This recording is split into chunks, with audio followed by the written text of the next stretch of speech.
सात संगत जी, प्यार से कहना जी, धर्म निरंकार जी। आज का टॉपिक है रूहानियत को सब अपनाए। सतगुरु बाबा हरदेव सिंह जी महाराज ने एक बार अपने प्रवचन में एक उदाहरण दिया था कि एक चोर रात के समय चोरी करने के लिए एक घर में घुसा। घर में जहाँ तिजोरी थी उसे तोड़ने के लिए उसने अपने हाथ साथ लाए हुए औजार निकाले।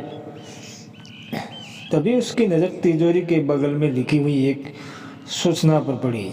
उसमें लिखा था कि तिजोरी खोलने के लिए ये 4 बटन दबाए। शुरू में पहला बटन दबाए, फिर दूसरा बटन, उसके बाद तीसरा और अंत में चौथा बटन दबाएंगे तो तिजोरी खुल जाएगी। चोर वहाँ दिए गए निर्देशानुसार क्रम वाइज बटन दबाता चला गया। जैसे उसने चौथा बटन दबाया तो तुरंत सायरन बजना शुरू हो गया। घर वाले जाग जाते हैं और पुलिस को बुला लेते हैं। पुलिस वाले जब उस चोर को पकड़कर थाने ले जाने लगते हैं तो वह चोर कहता है कि आज मेरा इंसानियत से भरोसा उठ गया है। इसका तात्पर्य समझाते हुए बाबा जी ने कहा है कि एक चोर, ठगी करने वाला, दूसरों को नुकसान पहुंचाने वाला भी नहीं चाहता कि कोई उसके साथ बेईमानी करे या उसे धोखा दे। वो चाहता है कि उसके साथ ईमानदारी का, इंसानियत वाला व्यवहार किया जाए।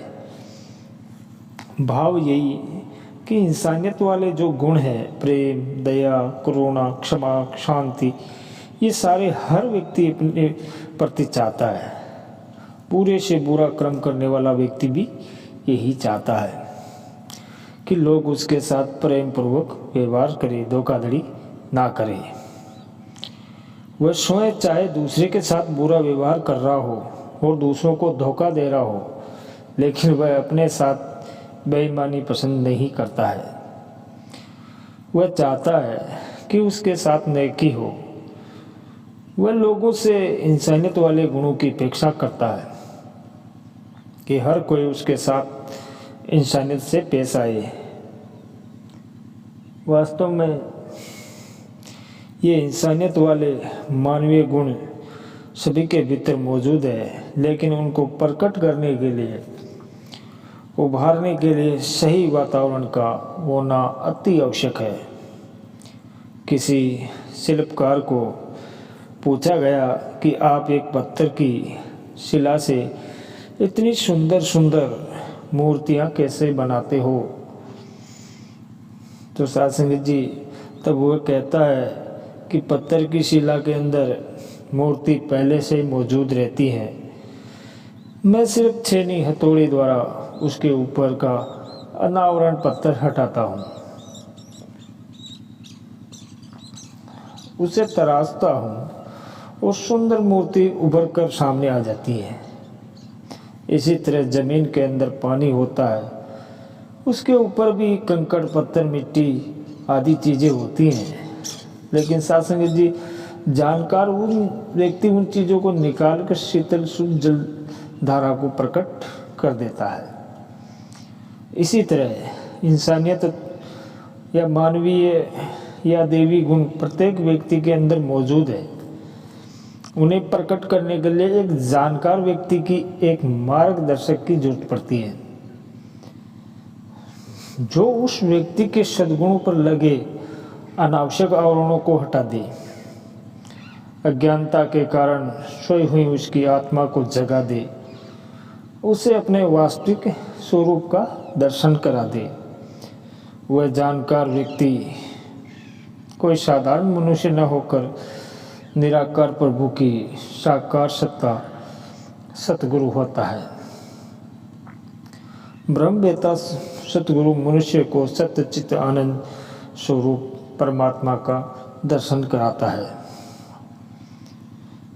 जिससे उसके मन के सारे ब्रह्म बुलके समाप्त हो जाते हैं। ब्रह्म की प्राप्ति, ब्रह्म की समाप्ति हो जाती है।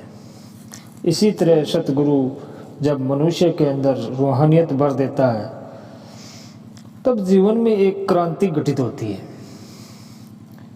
और सतगुरु उसे समझाता है कि तू अकेला नहीं बल्कि संसार के सभी प्राणी मेरा ही रूप है, मेरे ही अंश है। जैसे कहा भी गया है कि सब मम प्रिय सब मम उपजाए। ब्रह्मा अनुभूति द्वारा जब सतगुरु मनुष्य के भीतर रूहानियत भर देते हैं तब उसके अंदर रूहानियत इंसानियत जाग जाती है। इस बोध से वो सब के अंदर बाहर परमात्मा का ही नूर देखने लगता है। सतगुरु के सुंदर वचन तब उसके जहन में प्रवेश करते हैं। शायर ने बहुत खूब कहा है कि दर्द ए दिले पाश ये वफा जज्बा ये ईमा होना, आदमियत है यही और यही इंसान होना। आदमियत है यही और यही इंसान होना।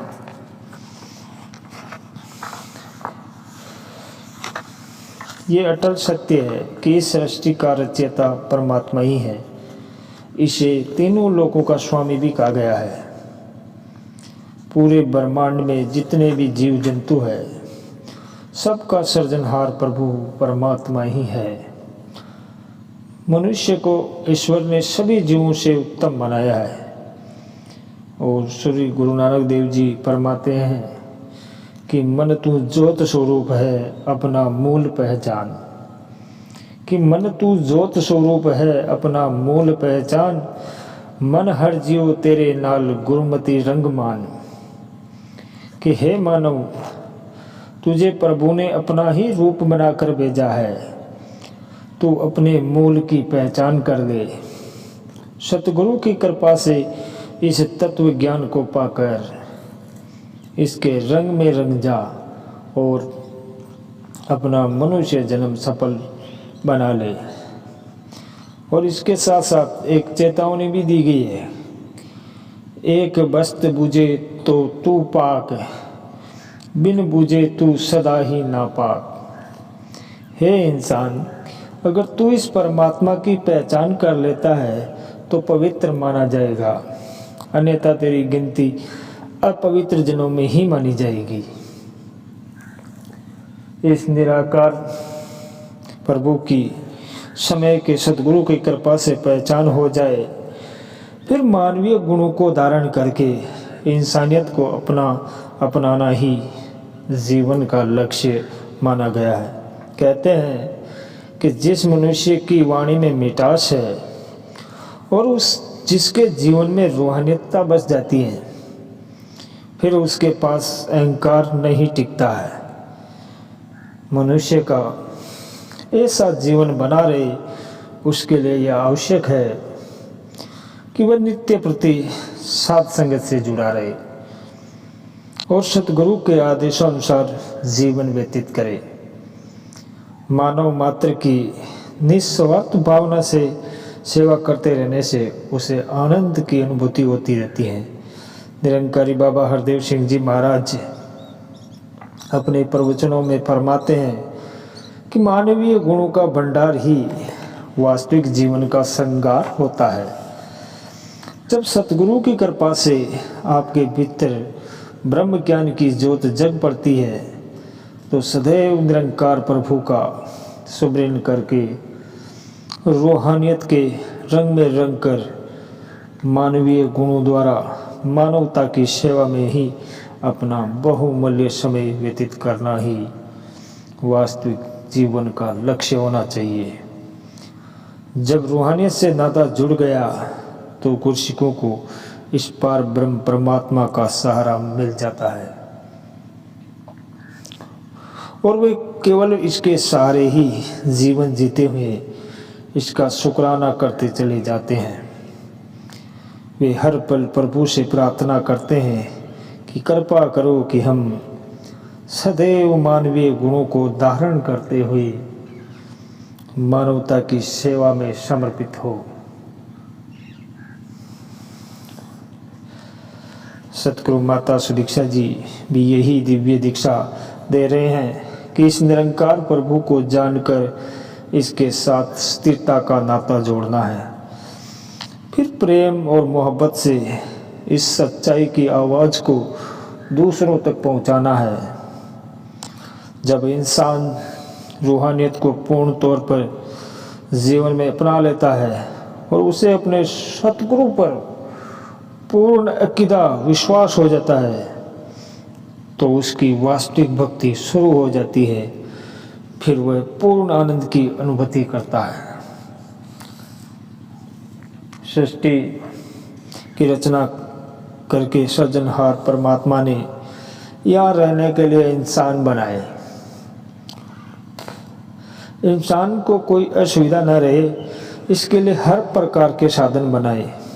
धरती, पानी, अग्नि, आकाश, सूर्य, चांद, सितारे सब इंसान की सहूलियत के लिए बनाए हैं। साथ ही भोजन, पानी, हवा लगातार उपलब्ध कराया ताकि जीवन थमे नहीं, चलता रहे।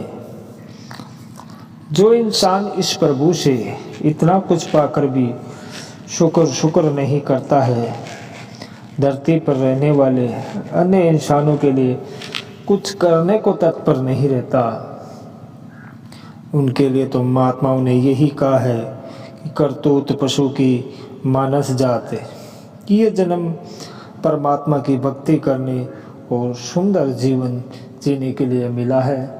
तो साथ संगत जी, आज का टॉपिक यही, प्यार से कहना जी, धन निरंकार जी।